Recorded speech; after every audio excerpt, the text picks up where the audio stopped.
Yeah, this is Ray Bang Bang Hill. We was talking about Paul Sykes and Lou Yates and Roy Shaw and Lenny McLean and people like that, yeah, and like and subscribe. Anyway, so first of all, Lou Yates, people were saying that Lou was a very good fighter. Listen, Lou was a very, very powerful fighter.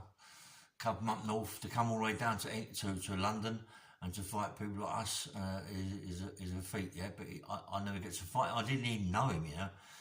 Whether or not he was around about the same time I was around, whether or not I was in prison, I don't really know. I know he fought Roy Shaw. I'm not quite sure he beat the Roy Shaw or whatever, or drew Roy Shaw or whatever. He didn't fight Lenny. He never fought Lenny. I think he was supposed to fight Lenny, but he didn't. As I say, I never really heard of him. And I think if Jimmy Tibbet would have heard of him, we would have tried and got the fights together. Maybe I was in prison. I don't really know. I never ever, honestly, I never ever heard of this Lou Yates at all. I mean, he kept saying that he was going to fight Cliff Fields. Cliff Fields, he had no chance of Cliff Fields. He would have had no chance of Cliff Fields at all. I hold my hands up to Lou. I think he was a good fighter, a very good fighter. But anyway, then people were saying to me, why didn't you fight Roy Shaw?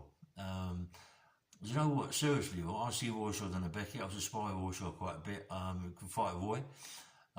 It's like everything. Sometimes you feel you can beat someone, and I felt like I could beat him. I'm not saying I could have done, but I felt like I could have done. Yeah, I felt like I could have beat him. Yeah, I didn't beat him easy, but I felt I could have beat him. And but we never. I wasn't really interested with Roy. I wasn't even interested with Roy. I knew a lot about Roy. As I say, I've been in prison with Roy, not been in prison with him, but been about when he's been in prison at the same time as me, really. I don't think he was, I'm not quite sure. If he was, I thought he fought Donny Adams, didn't he? It was about Donny Adams' time. He had Joe Pyle behind him and Alex Steen. Alex Steen's, I know Alex Steen very well. I know Joe Pyle, the old man, very well. I used to drink with Joe Pyle, not drink with him, but run clubs where Joe Pyle would be there. I used to talk to Joe Pyle. I was involved with a guy called Mickey Francis. Mickey Francis, I was in prison with, he knew Joe Pyle, and I met Joe Pyle from Mickey Francis when I came out of prison, yeah? So I got to know Joe very, really well, and I know that he was Roy Shaw's manager with Alex Steen, you know, and a few other people involved, yeah? But I never got to fight Roy, only done the Beckett, it was a spar with him. I didn't really get to fight Roy, another one. Lenny, different kettle of fish altogether. I sparred with Lenny quite a few times. I didn't rate Lenny at all. I'm not saying that I could have beat him. I think I could have beat him, but I'm not saying 100%. He was a lot, he was same size as me, 14, 15, 16, about 17 and a half stone is the heaviest weight, I suppose. And he got on the voids, didn't he? But everyone says, why didn't you fight fight Lenny?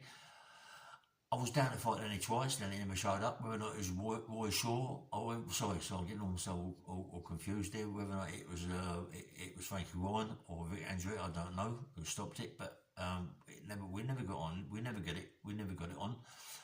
I heard a lot about Lenny. I was hearing about Lenny all the time. I wanted to fight Lenny, you know what I mean? I wanted to fight Lenny. I'm not a coward, mate. I'd fight any man at that time, you know. At that time, when I was fighting, I'd have fought any man whatsoever. It wouldn't have bothered me, you know. I thought I was good enough to fight anyone, and I thought I was good enough to beat anybody, really. I mean, I used to love my fights. I used to love my fights. As you say, I used to fight Dorman, anybody, really, you know what I mean? Me and Cliff's had a few bits and pieces. I mean, you know, listen, Sid Paddock, mate, was very good. Kevin Paddock was very good. I mean, there's quite a few fighters that I fought that were very good fighters. I mean, you've got to get in a ring with a guy called Lloyd Wolfram, black guy. Good fighter, Lloyd. Good bang. The hardest bang I've ever beaten. The hardest guys ever hit me on the chin. And Miney Cliffield's good bang. He was a banger. But everyone keeps on about this Lou Yates and that. Like, why didn't they get to fight him? Well, and Paul Sykes. I mean, Paul Sykes, I don't think he was about at the time I was about. I don't think I was about the time he was about. I was always in prison, always in prison, big sentences. You know, Anyway, let's forget about the fights for a minute. Yeah, I heard someone on podcast today saying who he is, but he was talking about people in prison who come to prison and talk to you, don't take notice of them and don't really know what they're talking about. And, you know, when you get out of prison, forget about them and forget about when they come in prison and talk to you. You push them to one side, they're not going to, they can't tell you what you've done in your life, who you've done this and who you've done that and what's changed your whole mindsets and things. Let me tell you something, right? The person's talking has never really got any bird, 5 years, 4 years or whatever, yeah? Let me tell you something, mate. If you go and get an IPP, I've done a lot of bird in my life. Not a lot, so I've got 20 odd years, cut down to 14, I've done 11 years, right? But let me tell you something. When someone's talking about big sentences and all this, that and the other, yeah, I've done 5 years, so I didn't take notice of no one, I got out this, that and the other. Let me tell you something. You go and get an IPP, yeah? The only way you're going to get out of prison is to listen to the people that are there that you're saying you should listen to. They're the ones you've got to listen to. They're the ones that are going to get you out of prison. If you ain't going to talk to them people, listen to people, you ain't going to get out. You ain't getting out on the pavement. There's kids in there. There's kids in prison now, IPP, that got 14 months, 2 years, 2.5 years IPP. Like myself, 2.5 years IPP. I've done 10 stretch. Them people are always still in prison up to 17, 18 years. Do you know why? Because they ain't listening to the people to get them out. The people you got to listen to get you out of prison are psychologists and counselling. Otherwise, you ain't getting out of prison. If you don't do the courses, you ain't getting out of prison. For this person who's just done a podcast to say, oh, you can't take notice of these people because they don't know what reasons you're in prison for, what you've done, what's happened in your family life. That's what it's all about. That is why you need a counsellor to get into your head to find out what's caused this problem. This is why you need psychology to get you out of prison. You need to learn. You need to learn the wrongs and the rights, mate. You need to learn to challenge all your faults, yeah? Because if you don't challenge your faults, you're just going to go out on the street and do the exact same thing again. If you just sit back and challenge your faults, you'd never do anything. Because you challenge your faults and you go to yourself, okay, I go out and I get nicked. I'm looking at 20 years. I'm going to lose my mum. I'm going to lose my dad. I'm going to lose all my family. I'm going to lose all my friends. I'm going to come out of prison with nothing. Just challenging your faults will make you go, I don't want that. That ain't about me. It's like these kids that go out today with big carving knives and big knives. If they was to sit back, listen, if you listen to me now, right, just sit back and think, yeah, that's a lot of bollocks. Sit back and say to yourself, challenge your thoughts. Just challenge it. Okay, I'm going to go out there with a little gang today, carrying these big knives. I'm going to stab someone.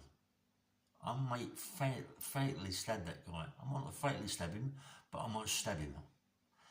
All of a sudden, everybody becomes a police officer out there today because they've all got phones. Buses have got phones, cameras. Cars have got cameras. Motorbikes have got cameras. Push bikes have got cameras. Everybody's walking about with a camera. Everybody's putting what you've just done on Facebook or any other media thing. They're putting it on.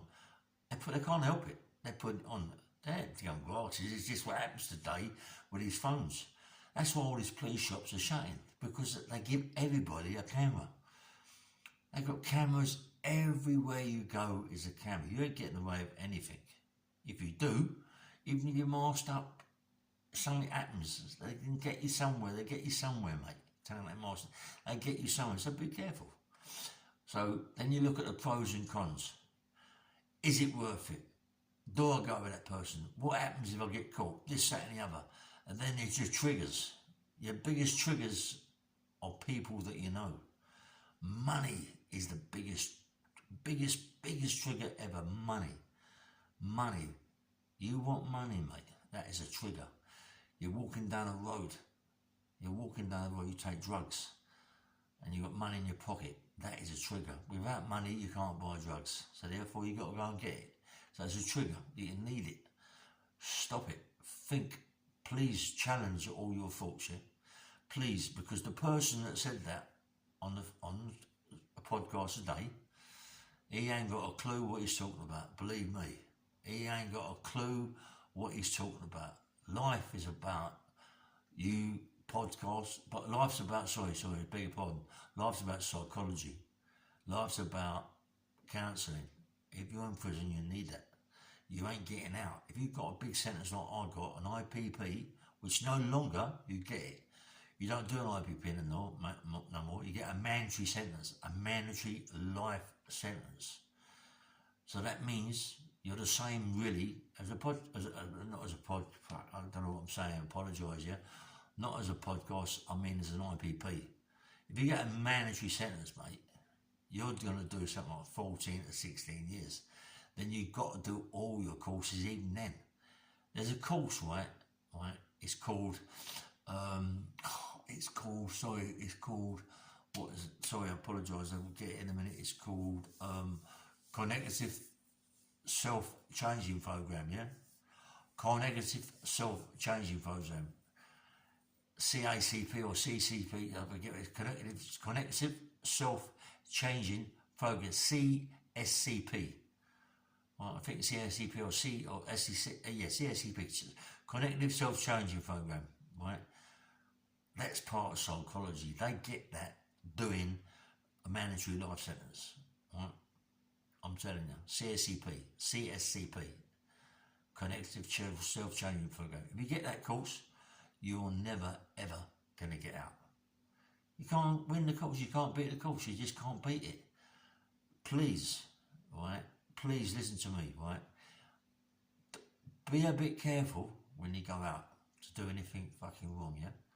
Just challenge them thoughts of yours, yeah? Please, just challenge them. When someone says to you, don't do this, don't do that, be your own chap, do this, we're gonna do this big thing, so we're gonna do it. Listen, mate, this person don't know what he's talking about. This person, the longest burn this person's ever done is 5 years. 5 years. Out of my life, I've done 26 and a half years in prison. That ain't clever. That ain't clever, mate. 26 and a half years. Done 26 and a half prison. Not fucking done 26 and a half years in prison. That ain't big, mate. That ain't a big thing to do. But I've learned a lot, mate. I only learned a lot in the last bit of my sentences. Because before, you never had all these courses. You never had all this. The IPP has freaked the life out of me. Right? It freaked the life out of me. Recalls freaked the life out of me, mate. I just don't do it no more. Do you know what? In my life, I've done so many bad things, yeah? So many bad things. I get on this podcast, and I've done, 180 podcasts, all about things I've done. Things about people I've hurt, robberies I've done, this, that and the other, yeah? I do that. I tell you these things, right? You'll listen to, oh yeah, fucking hell. But listen to the end of it. The end result of it all, yeah? You get great times, 10 years, 15 years, everything you want, you've got it all, yeah? All of a sudden, one day, your door crashes in, you've got a serious crime squad or whatever you've got on your case, yeah? They come through your fucking door. They've got all the information they need. They've been following you, watching you for 2 years, 3 years, 4 years, yeah? Boom, you get nicked. You go and get a big sentence, 18, 20 years. My mates have been done with the phone fucking thing, yeah? Once he's got 18 years. 18 years, got a massive big confiscation order, nearly 5 mil. Took his houses, his cars, his money, his jewellery, kids' presents, everything, yeah? He's got nothing. He lost his wife. He hasn't got a thing. It happens, right? This is what happens. You lose everything. Like I lost everything. I lost my girlfriend, my kids. I've lost it all. I lost my dad. I come out of prison. My mum died. I've lost my family, my friends. I've got one, maybe two in my family. My brother, my sister Keith. My brother Keith, my sister Dinah. My sister's Dinah been absolutely fantastic with me. My brother Keith talks to me, but my other two really don't talk to me. Even though I see one down Brentford High Street and he was talking to me, but he's gone right the other way now. I don't know why, but that's what he does. It knocks my vibe out that I've lost all that down to prison. And I really can't stand the guy that's talking now on the podcast, telling people come into prison, talk to you, they don't know what they're talking about, don't take a notice to them because they don't know what we're about. They do know what it's about. They do, even if you don't understand it, try to understand them, yeah? Because you got to get out of that place. You got to play these people. You got to play them. You got to do as they fucking tell you to do. You got to do as they tell you to do. You got to learn it. Because if you don't learn it, you ain't going to get out. Please, all these people that have got it retrospectively, yeah, IPPs, the only way out of this sentence, yeah, you got to do your courses. Please, do your courses. Get out of prison. It ain't no good, mate, in there. You got to get out.